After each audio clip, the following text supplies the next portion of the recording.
गुरुर्ब्रह्मा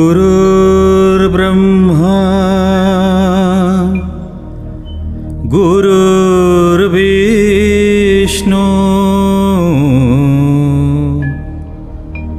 गुरुदेवो महेश्वर गुरु साक्षात् परं ब्रह्म तस्मै श्री गुरुवे नमः। तस्मै श्री गुरुवे नमः। तस्मै श्री गुरुवे नमः। जय गुरु। पिला माने आज आमे परमहंस श्रीमद स्वामी निगमानंद सरस्वती देवଙ୍କ जीवनी विषय रे सुनिबा। स्वामी निगमानंद भारतर जड़े महान सन्थ और सद्गुरु। ए महापुरुषंकर जीवनी वृत्तांत जानिबा पूर्वरु आमे जानिबा आवश्यक गुरु बा सद्गुरु किए ओ तांकर समाज रे ओ आमर व्यक्तिगत जीवन रे कौन महत्व रही। तुमे माने तुमर शिक्षक को तो जानिच। शिक्षकों ठारू आमे विभिन्न विषय जेमिति साहित्य विज्ञान गणित इत्यादि विषय रे ज्ञान मिलता है। किंतु गुरु शब्दर गुर अर्थ अंधकार बा अज्ञान आउ रूर अर्थ अज्ञान हटाइबा। This means one who dispels the darkness, अर्थात जीए आम भीतरर अंधकार बा अज्ञान को दूर करी आमको आलोकर बाट को नहीं जानती। तार अर्थ आमर चेतना शक्ति को उजागर करी आमको सृष्टिर चरम सत्य बा ईश्वरीय सत्ता आड़ को हाथ धरी नहीं जानती। गुरुंकर कृपारे आमर जीवन परम लक्ष्य को प्राप्ति हुए एवं आमे ईश्वरीय सत्ता को स्पष्ट भावे अनुभव करिपारि। एभली गुरु को सद्गुरु कहा जाए। सद्गुरु स्वामी निगमानंद तुम भली जड़े पिला और साधारण मनीष थिले, किंतु से निजर साधना तपस्या बलरे साधनार चरम सोपान रे पहुंची मानव समाजर कल्याण पाई निजको गुरु रूप रे प्रतिष्ठित करथिले। कहा जाए सद्गुरु हेबा पाई केवल गोटे जन्म नुहे बरं एकाधिक जन्मर साधना और तपस्यार आवश्यक होता है। स्वामी निगमानंद क्षेत्र रे मध्य तांको पूर्वजन्मर तपस्या और साधना तांकु ए जन्म रे साधना रे सिद्धिर शीर्ष स्थान रे पहुंचे थी। भारतीय संस्कृति और सनातन धर्म रे गुरुंकर विशेष महत्व रही।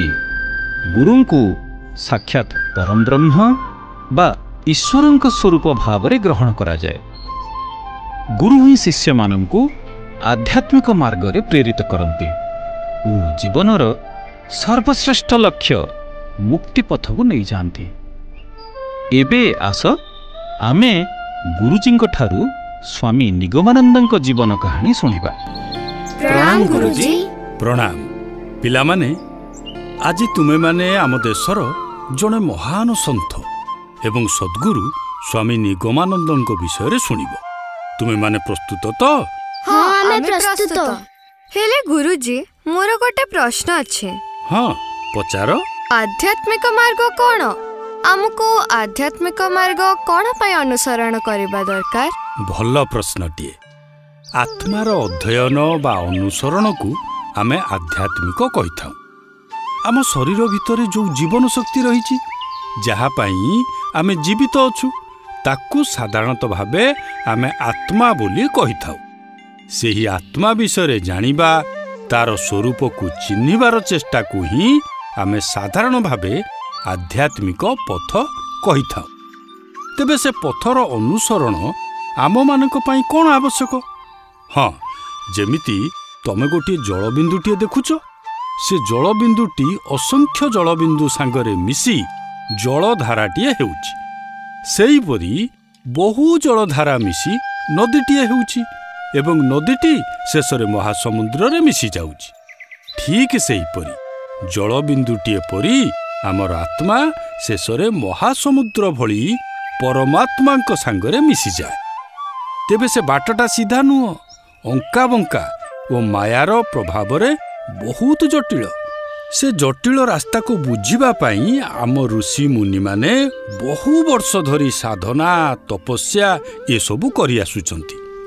ସେହିଭଳି କଷ୍ଟକର ସାଧନା ଓ 2ଟି ଜନ୍ମର ତପସ୍ୟାରେ ସିଦ୍ଧି ଲାଭ କଲା ପରେ ସ୍ୱାମୀ ନିଗମାନନ୍ଦ ସଦ୍ଗୁରୁ ରୂପରେ ସେ ଜଟିଳ ରାସ୍ତାକୁ ସରଳ କରି ଆମକୁ ବୁଝେଇବା ଓ ହାତ ଧରି ନେଇଯିବା ପାଇଁ ଆସିଛନ୍ତି।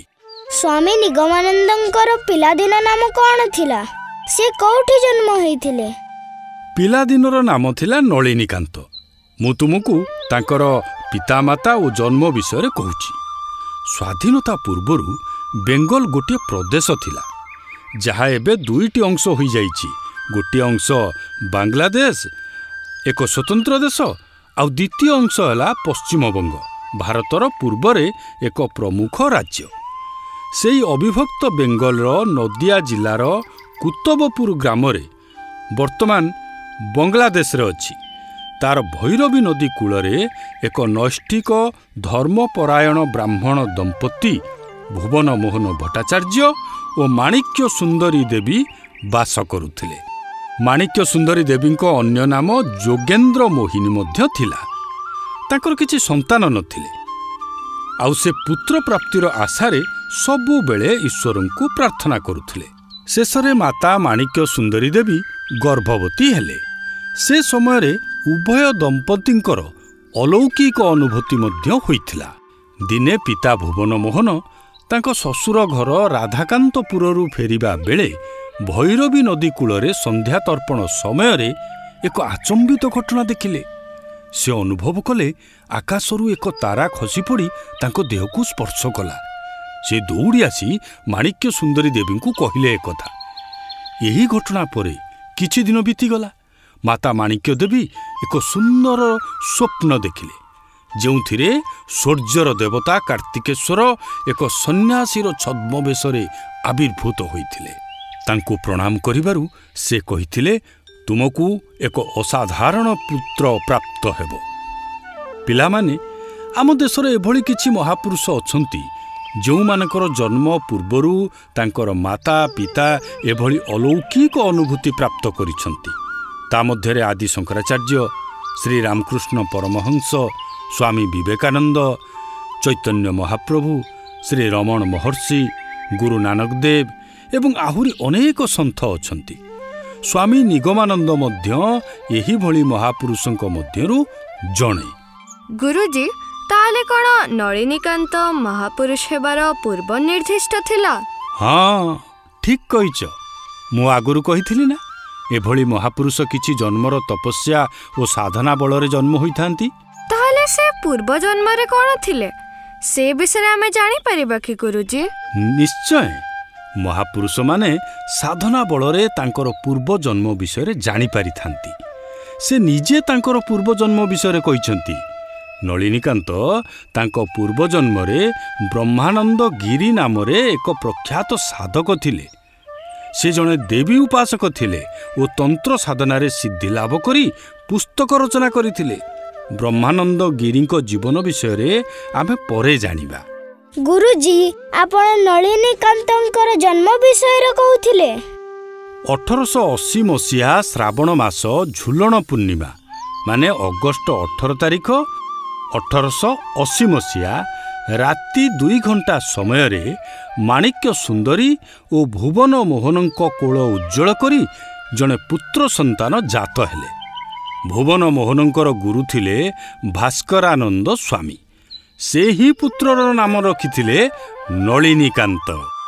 ଆଚ୍ଛା ପିଲାମାନେ, ତୁମେ କହିଲ ନଳିନୀକାନ୍ତର ଅର୍ଥ କ'ଣ? ନଳିନୀକାନ୍ତ ଶବ୍ଦର ଅର୍ଥ କ'ଣ? ହଁ, ନଳିନୀକାନ୍ତ ନାମର ଅର୍ଥ ହେଲା ସୂର୍ଯ୍ୟ। ସୂର୍ଯ୍ୟଙ୍କର ବହୁ ନାମ ଅଛି, କିନ୍ତୁ ନଳିନୀକାନ୍ତ ନାମର ଅର୍ଥ ଭିନ୍ନ ପ୍ରକାରର। ନଳିନୀର ଅର୍ଥ ପଦ୍ମ, ପଦ୍ମର ପାଖୁଡ଼ାଗୁଡ଼ିକ ସୂର୍ଯ୍ୟଙ୍କର ଆଲୋକରେ ପ୍ରସ୍ଫୁଟିତ ହୁଏ। ତେଣୁ ସୂର୍ଯ୍ୟଙ୍କର ଅନ୍ୟ ନାମ ହେଲା ନଳିନୀକାନ୍ତ ବା ପଦ୍ମର ବନ୍ଧୁ। ସୂର୍ଯ୍ୟ ତାଙ୍କର ପ୍ରଖର ଆଲୋକ ଓ ତେଜ ପାଇଁ ପରିଚିତ ହେଲେ ମଧ୍ୟ ଏହି ନାମରେ ସୂର୍ଯ୍ୟଙ୍କର ସ୍ନିଗ୍ଧ କରୁଣା ଓ ପ୍ରେମର ପରିଚୟ ମିଳେ। ଭବିଷ୍ୟତରେ ନଳିନୀକାନ୍ତ ସେହି ନାମଟିକୁ ଯଥାର୍ଥରେ ପରିଣତ କରିଥିଲେ। ଶିଶୁପୁତ୍ର ନଳିନୀକାନ୍ତଙ୍କୁ ଦିନେ ପିତା ଭୁବନ ମୋହନ ତାଙ୍କ କଲିକତାରେ ରହୁଥିବା ମହାପୁରୁଷ ରାମକୃଷ୍ଣ ପରମହଂସଙ୍କ ପାଖକୁ ନେଇକି ଯାଇଥିଲେ। ସେ ନଳିନୀକାନ୍ତଙ୍କୁ ଦେଖି ଏ ବାଳକ ଏକ ପୂର୍ଣ୍ଣ କୁମ୍ଭ ବୋଲି କହିଥିଲେ, ଅର୍ଥାତ୍ ଭବିଷ୍ୟତରେ ଏକ ଜ୍ଞାନ ସମ୍ପନ୍ନ ସମ୍ପୂର୍ଣ୍ଣ ବ୍ୟକ୍ତିତ୍ୱ ହେବେ ବୋଲି ଭବିଷ୍ୟବାଣୀ କରିଥିଲେ। ସେ ପିଲାଦିନେ କ'ଣ ଆମ ଭଳି ସାଧାରଣ ପିଲା ଥିଲେ? ହଁ, ସେ ତୁମ ଭଳି ସାଧାରଣ ପିଲା ଥିଲେ, କିନ୍ତୁ ଚଞ୍ଚଳ, ପ୍ରଖର ଓ ବୁଦ୍ଧିମାନ ଥିଲେ। ସେ ଅନ୍ୟମାନଙ୍କୁ ସାହାଯ୍ୟ କରିବାରେ ଆଗଭର ଥିଲେ, ଆଉ କିଛି ଅନ୍ୟାୟ ବା ଭୁଲ ଜିନିଷକୁ ଘୋର ବିରୋଧ କରୁଥିଲେ। ଏମିତିକି ନ୍ୟାୟସଙ୍ଗତ କଥା ପାଇଁ ସେ ବଡ଼ମାନଙ୍କୁ ଏବଂ ନିଜ ମାଙ୍କୁ ମଧ୍ୟ ବିରୋଧ କରୁଥିଲେ। ସେ ନିର୍ଭୀକ ଥିଲେ। ଗୁରୁଜୀ, ଠାକୁର ନିଗମାନନ୍ଦଙ୍କର ପିଲାଦିନରେ କିଛି ଘଟଣା କୁହନ୍ତୁ ନା। 2-3ଟି ଘଟଣା ତୁମକୁ କହୁଛି। ଥରେ 2ଟି ପିଲା ନଦୀରେ ବୁଡ଼ି ଯାଉଥିଲେ। ବାଳକ ନଳିନୀକାନ୍ତଙ୍କ ଆଖିରେ ସେ ଘଟଣା ପଡ଼ିଗଲା। 2 ଜଣ ବାଳକ ନଦୀରେ ବୁଡ଼ି ଯାଇ ବଞ୍ଚାଅ ବଞ୍ଚାଅ ବୋଲି ଚିତ୍କାର କରୁଥିଲେ। ନଳିନୀକାନ୍ତ ନିଜ ଜୀବନକୁ ଖାତିର ନ କରି ତତ୍କ୍ଷଣାତ୍ ନଦୀ ଗର୍ଭକୁ ଡେଇଁ ପଡ଼ି 2 ଜଣ ବାଳକଙ୍କ ପ୍ରାଣ ବଞ୍ଚେଇଥିଲେ। ତାଙ୍କର ପଢ଼ିବା ବୟସ ହେବାରୁ ପିତା ତାଙ୍କୁ ଗାଁ ପାଠଶାଳାରେ ଛାଡ଼ିଦେଲେ। ପାଠଶାଳାର ଗୁରୁଜୀ ପିଲାମାନଙ୍କୁ ତାଙ୍କ ନିଜ ନିଜ ଘରୁ ବାପା ମାଆଙ୍କୁ ଲୁଚେଇ ଗୁରୁଜୀଙ୍କର ନିଜ ପାଇଁ ବ୍ୟବହାର ଜିନିଷ ଆଣିବା ପାଇଁ କହୁଥିଲେ। ନଳିନୀକାନ୍ତ ଜାଣିଥିଲେ ଏଭଳି କାର୍ଯ୍ୟ ଚୋରି କରିବା ସାଙ୍ଗରେ ସମାନ। ସେ ରୋକଠୋକ ମନା କରିଦେଲେ ଗୁରୁଜୀଙ୍କୁ। ଗୁରୁଜୀ କହିଲେ, ଯଦି ଚୋରି ନ କରିବ ତାହେଲେ ଅନ୍ୟ କାହା ପାଇଁ ନେଉଛି ବୋଲି ମିଛ କଥା କହିକି ଆଣିବ। କିନ୍ତୁ ସେ ସ୍ପଷ୍ଟ ଭାବରେ ଗୁରୁଜୀଙ୍କୁ କହିଲେ, ମୁଁ ସବୁବେଳେ ମିଛ କଥା କହି ଆପଣଙ୍କ ପାଇଁ ବରାଦୀ ଜିନିଷ ଆଣିପାରିବି ନାହିଁ। ଗୁରୁ ରାଗିଯାଇ ନଳିନୀକାନ୍ତଙ୍କୁ ପ୍ରହାର କରିଥିଲେ। ନଳିନୀକାନ୍ତ ଘରେ ଆସି ସବୁ କଥା କହିଥିଲେ।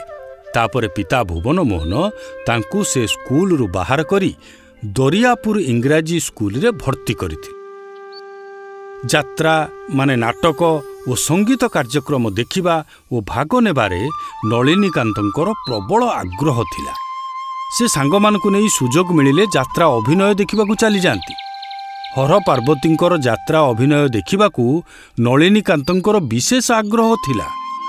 ବିଶେଷତଃ ସେ ଦକ୍ଷଯଜ୍ଞ ଅଭିନୟ ଦେଖି ଏକ ପ୍ରକାର ଆତ୍ମହରା ହୋଇଯାଉଥିଲେ। ଅଭିନୟ ବେଳେ ଶିବ ସତୀ ଯେ ଜଣେ କଳାକାର ଏ କଥା ତାଙ୍କ ମନେ ରୁହେ ନାହିଁ।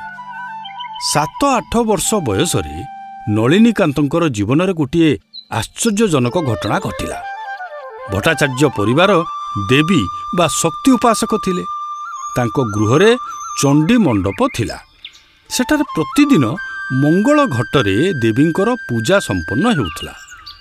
ଦିନେ ସନ୍ଧ୍ୟା ସମୟରେ ନଳିନୀକାନ୍ତ ସନ୍ଧ୍ୟା ଦୀପ ଦେବାକୁ ଚଣ୍ଡୀ ମନ୍ଦିରକୁ ଯାଇଥିଲେ। ସେଠାରେ ଦେଖିଲେ ଘଟ ଉପରେ ଆଲୁଅ ଜଳୁଛି।